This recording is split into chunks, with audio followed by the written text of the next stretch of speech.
Si tu aimes mes vidéos, tu peux t'abonner à ma chaîne, partager, liker et activer la cloche de notification. Et tu peux aussi installer le navigateur Brave ultra rapide et gratuit afin de soutenir les créateurs de contenu comme moi par exemple. 5 secrets pour progresser en peinture, c'est ce que je vous propose de voir aujourd'hui dans cette vidéo. Et on va voir justement quels sont ces secrets qui sont pas si secrets que ça. Mais vous allez voir, c'est quand même intéressant.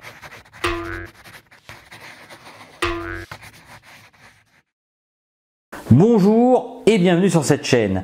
Alors aujourd'hui c'est une vidéo où je vais vous livrer 5 secrets qui sont plus je dirais destinés à des débutants. Si vous êtes confirmé, vous les connaissez déjà, mais je pense que c'est quand même important de les rappeler justement pour des peintres débutants qui n'ont pas l'habitude de peindre, d'avoir quelques notions de base pour réussir leur tableau.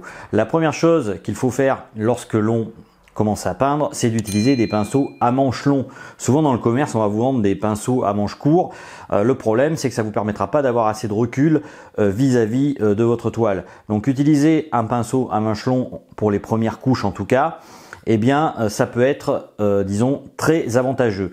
Pourquoi? Parce que tout simplement, vous allez pouvoir voir lorsque vous peignez à distance les volumes de votre tableau. C'est un peu le même principe que lorsque l'on dessine, où on vous conseille de plisser les yeux et de dessiner avec le bout de votre crayon. Alors ça, c'est pas forcément facile, mais il faut essayer de s'exercer parce que comme ça, vous progresserez et vous verrez davantage les volumes. Donc ça a une importance cruciale, je trouve. Souvent en plus dans le commerce, on a tendance à vous vendre des pinceaux à manches courts en vous disant que c'est des pinceaux pour la peinture à l'huile, alors qu'ils ne sont pas vraiment faits pour la peinture à l'huile et même d'ailleurs pour l'acrylique. Donc essayez toujours de trouver des pinceaux à manches longs.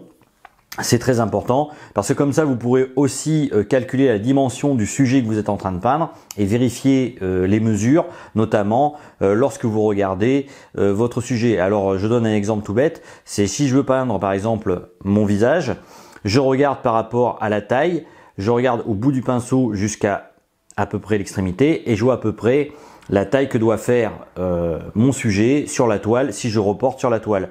Inversement pareil, si je fais à l'horizontale, je peux faire pareil pour pouvoir voir justement la dimension de mon visage. Donc voilà, ça c'est des principes de base, mais c'est quand même important. Et justement, le pinceau à manches longues vous servira à ça. Après, je ne vous dis pas non plus de ne pas utiliser des pinceaux à manches courts, notamment quand vous voulez faire des détails, ça peut être utile. Je vais vous en donner un exemple d'ailleurs.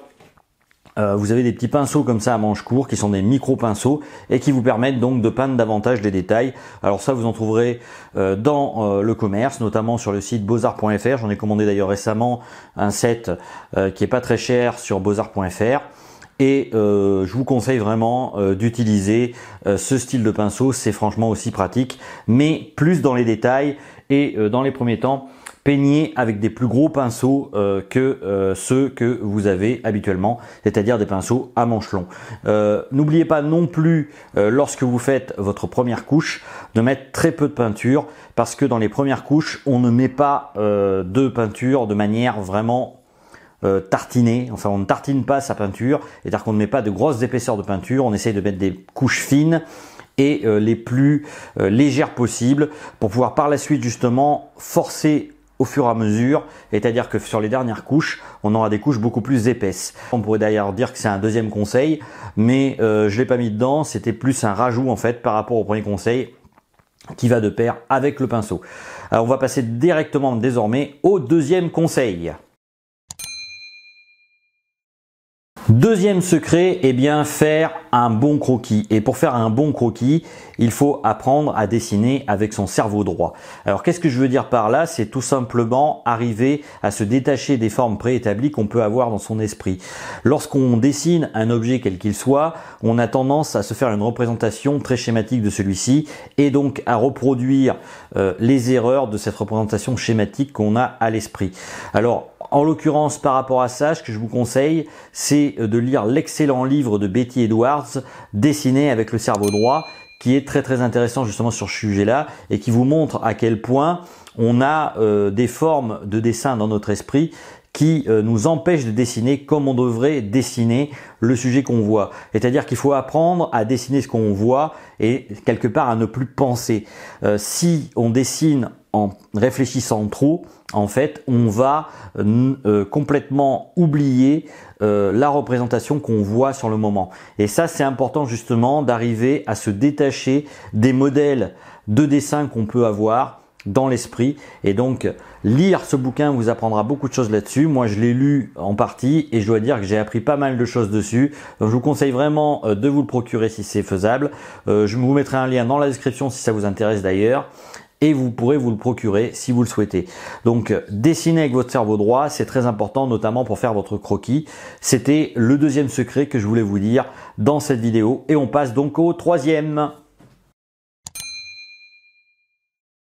Troisième secret, le fond compte autant que la forme. Qu'est-ce que je veux dire par là? Alors c'est une phrase qu'on entend souvent. Eh bien tout simplement, lorsqu'on fait un sujet, souvent on a tendance à se concentrer sur le sujet et bien évidemment, on ne voit pas le fond qui a aussi une importance. C'est-à-dire que si par exemple, vous faites un portrait, souvent les portraits ont tendance à avoir des fonds plus ou moins noirs ou plus ou moins profonds. Si vous mettez juste du noir en fait sur votre tableau, eh bien le fond va être souvent plat alors qu'il y a d'autres méthodes et d'ailleurs je vais y revenir plus tard dans les autres secrets. Il faut savoir en tout cas que travailler son fond c'est très important pour pouvoir faire ressortir le sujet principal de votre tableau. Donc n'hésitez pas non plus à travailler les aspects les plus, je dirais, annexes de votre tableau parce que justement c'est ce qui fera ressortir votre sujet principal et qui permettra justement de valoriser ce sujet.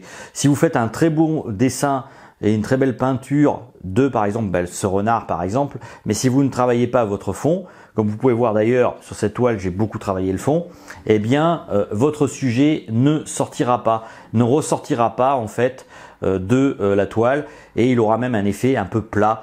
Et donc justement c'est important justement de travailler aussi les volumes au niveau des fonds, même s'ils vous paraissent souvent neutres et sans intérêt. Donc n'oubliez jamais cette règle là aussi, c'est notamment donc pour les débutants, de travailler vos fonds et en particulier de vraiment faire en sorte qu'il y ait des nuances dans vos fonds. C'est comme ça que vous avancerez au niveau de la représentation de votre peinture et vous verrez qu'en plus de ça, le sujet principal prendra quelque part du volume grâce au travail du fond de votre tableau. Voilà, donc ça c'est important et c'est pour ça que je voulais vous dire ce troisième secret. Et on passe au quatrième secret. Quatrième secret, faire des fondus. Alors qu'est-ce que je veux dire par là? Ça veut dire tout simplement de réaliser des transitions qui soient en douceur. Souvent en dessin on vous dit que le trait compte, mais en peinture c'est un peu différent, on doit souvent tuer le trait. Qu'est-ce que je veux dire par là? C'est tout simplement atténuer les zones de transition qu'il peut y avoir entre différents sujets qu'il y a dans votre tableau. Ça peut donner aussi des zones de flou, ça peut être assez sympathique par exemple pour mettre en valeur un sujet de premier plan et vous pourrez ainsi justement avoir un meilleur rendu de votre tableau. Donc j'espère que vous aurez compris en tout cas ce que je voulais dire. Le fondu, c'est très important et justement une des utilisations que vous pouvez faire pour améliorer vos fondus et que vous pouvez utiliser pour avoir des fondus plus prononcés, c'est d'utiliser votre pouce. J'en avais déjà parlé d'ailleurs dans des vidéos précédentes et justement avec le pouce, vous allez pouvoir faire des transitions entre les différentes couleurs de votre tableau en le mettant comme ceci justement, en le faisant glisser entre les deux peintures. Alors ça peut paraître un peu salissant, mais pour autant c'est très pratique si vous voulez justement réaliser une meilleure peinture. Cinquième secret, peindre par superposition de couleurs. Alors qu'est-ce que je veux dire par là? Eh bien ça veut dire tout simplement que lorsqu'on peint un sujet quel qu'il soit, on s'aperçoit très vite que le sujet en question est plein de nuances. Et ça vaut aussi pour les fonds en peinture. Alors je vais vous donner un exemple qui me paraît assez important. C'est que lorsque vous peignez par exemple un noir et qu'on débute en peinture, on a tendance, quand on est un débutant et qu'on ne connaît pas trop les couleurs, à se dire c'est noir, et bien je vais peindre tout en noir. Seulement dans les faits, le fond par exemple d'une toile quelle qu'elle soit, par exemple un portrait, est souvent plein de nuances. Il peut y avoir des nuances plus ou moins rougeâtres ou plus ou moins bleuâtres ou même d'autres couleurs. Eh bien, ce qui peut être utile justement pour pouvoir arriver à rendre ces nuances, c'est de peindre par superposition de couleurs. Alors, je ne sais pas si vous avez remarqué, notamment dans le commerce, lorsque vous achetez votre tube de peinture. Moi, en l'occurrence, j'utilise de l'huile à l'eau. eh bien, si vous regardez vos tubes de peinture, j'en avais déjà parlé d'ailleurs dans une précédente vidéo, mais je trouve que c'est important de le réévoquer, eh bien vous verrez que sur les tubes de peinture en question, vous avez un petit carré.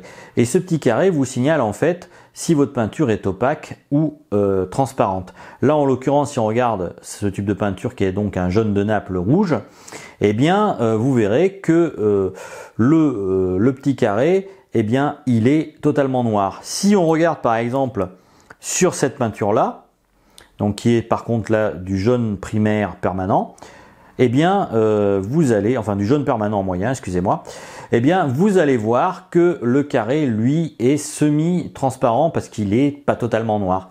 Eh bien ça veut dire qu'en fait, si vous utilisez cette couleur de base par exemple, qui est donc le jaune de Naples foncé, et que vous superposez par-dessus cette couche-là, eh bien le jaune de Naples qui est juste en dessous, le jaune de Naples donc rougeâtre, hein, eh bien ressortira. Si inversement par contre vous faites l'effet inverse, eh bien là par contre le jaune sera totalement tué et vous ne verrez pas parce que cette couleur est entièrement opaque, sauf si vous la mélangez bien évidemment avec un médium.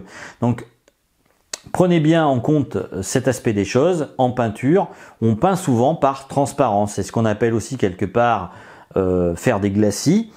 Mais ce qu'il faut aussi se mettre bien en tête, c'est que plus vous faites des superpositions de couleurs comme ça, eh bien plus vous allez avoir de la profondeur dans votre toile.